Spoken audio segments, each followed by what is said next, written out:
Candidates vying to become the next leader of the Conservative Party of Canada and, of course, the next leader of the opposition. Whoever wins, they faced off in their one and only English debate of the leadership campaign. And a lot of the focus was on Prime Minister Justin Trudeau and his handling of issues like COVID-19. Listen to this.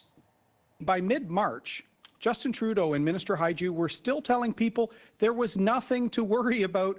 If we had collaborated more with our allies at the very beginning, I believe we wouldn't have been left to rely solely on information that was being funneled through the kidneys of the World Health Organization. The two perceived frontrunners, you just heard from them there, Peter MacKay and Erin O'Toole, both claiming they are the best positioned to unify the party. Ontario MP Derek Sloan and Toronto lawyer Leslyn Lewis pitching their socially conservative credentials. Party members have until August the 21st to cast their ballots. But, of course, the Conservative Party, unfortunately, began this leadership race just before COVID-19 hit, and it has been largely overshadowed because of the pandemic, which we can certainly understand. There are a lot of things going on in the world, but this is important because whoever wins will become leader of the official opposition and will be tasked with holding Justin Trudeau's feet to the fire. Let's bring in our political commentators here. We've got Scott Reid joining us and Sara MacIntyre, who's a former press secretary to Stephen Harper as well. Good to have both of you on. Sara, let me start with you here. Your read on the two debates that happened, and you know, who do you think was the winner? Well, I mean, it's hard to kind of stay awake for both of them, but I mean, this is Peter MacKay's to lose, but it was interesting last night to see the remarks from Leslyn Lewis. I think she was very substantive. Erin O'Toole is obviously the second to Peter, and it's all going to come down to get out the vote. So these debates matter. Voters need to hear, and members need to hear where they stand on particular issues. Scott Reid, I'm curious to get your take, my friend. I thought that MacKay dominated. To be honest, the French debate was a bit of a debacle. It was 45 minutes late. It was dominated by discussions of issues like abortion, which is not what the Conservative Party needs to be putting in the window right now. And nobody could speak French worth a damn. So it wasn't exactly a tour de force. Last night was very different tone, very different focus. And I really did think that MacKay dominated the stage. He just looked like someone that was able to draw on his experience, draw on his time in government. I didn't think either the sort of also ran candidates of Lewis or Sloan really made a mark. In fact, I think maybe, if anything, the expectations were a little too high for them. People were saying, oh, keep your eyes on Lewis. I didn't think she actually did very well. And I thought O'Toole sort of faded in the shadow of MacKay. So if you're behind, which I assume O'Toole is, probably didn't get much out of these last couple of days, and it probably harmed you. I think MacKay really looks like he's rolling to win this thing. You know, you think about it, Sara, when this all began, the Conservatives and, you know, political observers and political junkies like the three of us were like, you know, we want a race. We don't want a coronation. We want to make sure, you know, this is actually, you know, something to watch and of substance. Here we are 4 months later. Peter MacKay, the front runner back in February, is still Peter MacKay, the front runner in June. A bit of a snooze fest.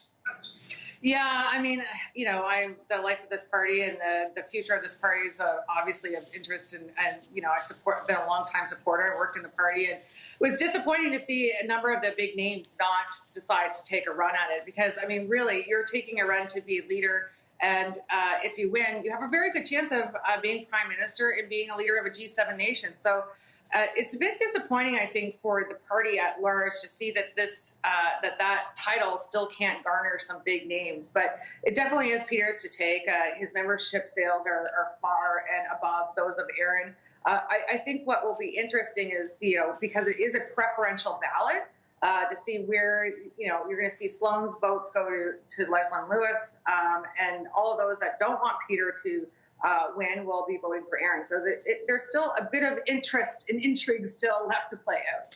There have been a couple of stumbles and a couple of bumbles by the Peter MacKay campaign. Scott Reid, are you surprised at that we've seen?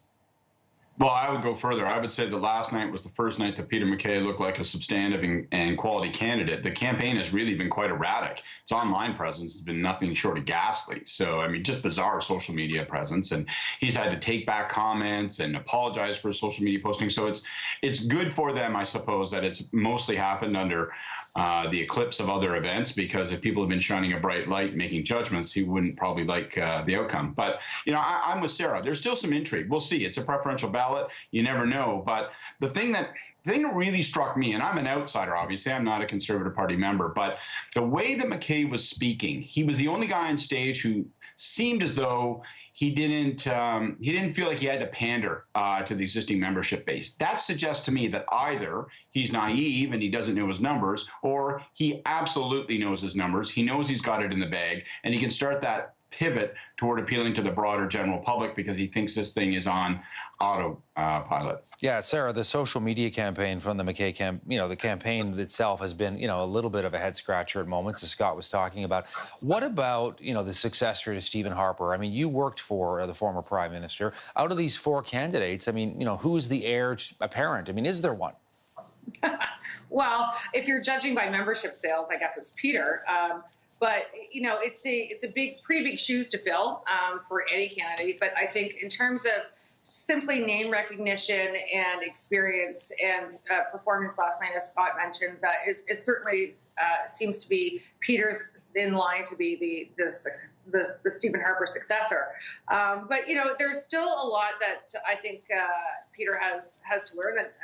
And unfortunately, I don't think he has learned. And that's kind of the surprising thing. I mean, when we worked in Ottawa, there was a number of times where there was issues where there was stumbles and gaps, and instead of just not giving any more oxygen to a story, he seemed to kind of constantly feed it and keep it going for days upon days. And I think those are some of the lessons he's going to have to learn if he really wants to take on Justin Trudeau.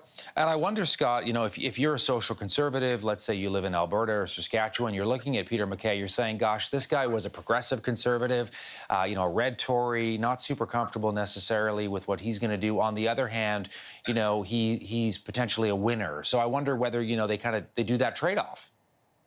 It's hard to say. Some will, some won't. It kind of depends on what matters most to you. Are you a member of the Conservative Party because you're a hard social conservative and you will only accept those that share your philosophies? Or are you there because primarily you want to see a government elected? And when you talk about Stephen Harper, the great truth about Stephen Harper is that his success was founded on his ability to build and widen a coalition of supporters, from 2 fractured parties into 1 party, from 1 party that was in opposition to a party that was a minority government, from a minority government to a majority government. And, MacKay is going to have to repeat, not exactly every step of that process, but he's going to have to repeat that skill of building a broader coalition. And at some point, he's going to have to, and I know this sounds outrageously smug, he's going to take the social conservatives for granted because he can't afford to pander to them or he will limit his success more broadly. And, the Prime Minister, Sara, is vulnerable. I mean, Justin Trudeau has his share of gaffes. He's in a minority government situation, and accountability is so important in our democracy here. What sort of buzz is there? You're a Conservative in your party. I mean, with COVID-19, so much going on, are Conservatives paying very close attention, even card-carrying members of the party, to this race?